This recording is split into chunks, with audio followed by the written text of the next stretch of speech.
बताते चले कि इंतजामिया की तरफ से एक और बात भी सामने रखी जा रही है और हाईली प्ले सोर्सेज जो हमारे इंडस्ट्रीज एंड कॉमर्स डिपार्टमेंट के अंदर है और दीगर जगहों पर है, उनका मानना है कि सरकार ने 3 मेडिसिटियों को बनाने के लिए जो हरी झंडी दे दी है उसमें काफी ज्यादा पेशरफ्त भी हो गई है। यानी सरकार ने एलोकेशन ऑफ लैंड को और ज्यादा तेजी के साथ आगे बढ़ाया है और अब इंतजार है कि इस जमीन को कब इन्वेस्टर्स लेंगे। खबर यह है कि 3 मेडिसिटियां जो है वो कश्मीर के अंदर बन रही है और कम से कम 20 इन्वेस्टर्स ऐसे हैं जो जम्मू कश्मीर के अंदर इन्वेस्ट करेंगे इसके अंदर और कम से कम 5000 बेडेड हॉस्पिटल बनाया जाएगा। यानी हमारी बेड की कैपेसिटी जो होगी प्राइवेट सेक्टर के अंदर वो 5000 के अंदर होगी।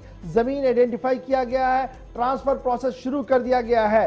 22 एप्लीकेंट्स अभी तक सामने आए हैं जिन्होंने हेल्थ केयर इंफ्रास्ट्रक्चर को बेहतर बनाने और इंफ्रास्ट्रक्चर के अंदर इन्वेस्ट करने के अंदर बात अपनी सामने रखी है।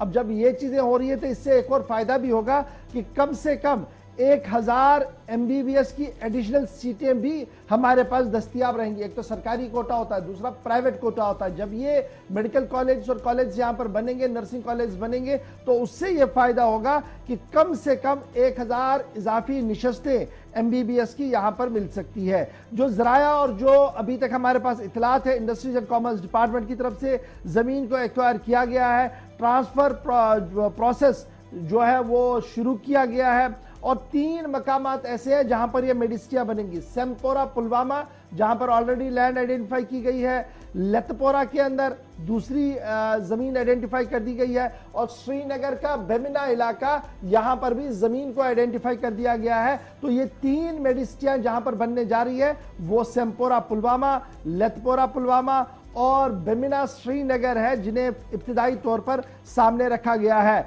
और अभी जो हमारे पास इत्तलात है कि जमीन जब सामने रखी गई है तो अब 60 दिन का मौका कंपनीज को दिया गया है, इन्वेस्टर्स को दिया गया है कि वो जमीन के मुआवजा जो है वो सरकार को दे। मनी जो डिपॉजिट पैसा उन्हें करना है सरकारी ट्रेजरी के अंदर वो करे ताकि फिर आने वाले 3 साल के अंदर अंदर इन प्रोजेक्टों को पाए तकमील तक पहुंचाया जा सके। यानी अगर 2022 में उन्होंने जमीन ली तो फिर नेक्स्ट 3 इयर्स के अंदर अंदर उनको ये प्रोजेक्ट को मुकम्मल करना होगा। ये भी शर्तिया है इस पूरे काम के अंदर। और जो इंडस्ट्रीज एंड कॉमर्स के जिम्मेदार हैं उनका मानना है कि 2 कैटेगरियों के प्रोजेक्ट इस वक्त हमारे सामने हैं।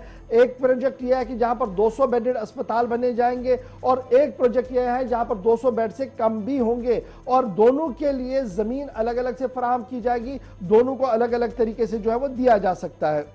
इस सिलसिले में मार्च, आपको याद होगा कि मार्च का महीना था जब सरकार ने इस बात का ऐलान किया था कि 750 कनाल जमीन रखीगंड अक्षा जो है उस जो बेमिना के अंदर है उसे ट्रांसफर किया गया जी इंडस्ट्रीज एंड कॉमर्स डिपार्टमेंट के लिए। कहा जा रहा है कि इन्हीं 750 कनाल की जमीन को कन्वर्ट किया जाएगा मेडिसिटी के अंदर, जहां पर हम बता रहे थे कि आपको बेमिना के किस इलाके के अंदर यह बनने जा रहा है। लतपोरा, पुलवामा और बेमिना, ये 3 इलाके ऐसे होंगे जहां पर मेडिसिटी बनेगी और सरकार ने जमीन की आइडेंटिफिकेशन कर दी है। इंतजार है कि इन्वेस्टर जो है वो पैसा डिपॉजिट करें सरकार की ट्रेजरी के अंदर और उसके बाद उनके पास टेन्योर जो है वो 3 साल का है जब उन्हें शुरू करना होगा। ये अस्पताल मेडिसिटियां बनानी होंगी और इसके बनने से कम जो इब्तिदाई खबरें आ रही है वो ये है कि MBBS की सीटें भी जो है वो बढ़ेंगी और 1000 के करीब एडिशनल सीट्स हमें मिल सकती है। तो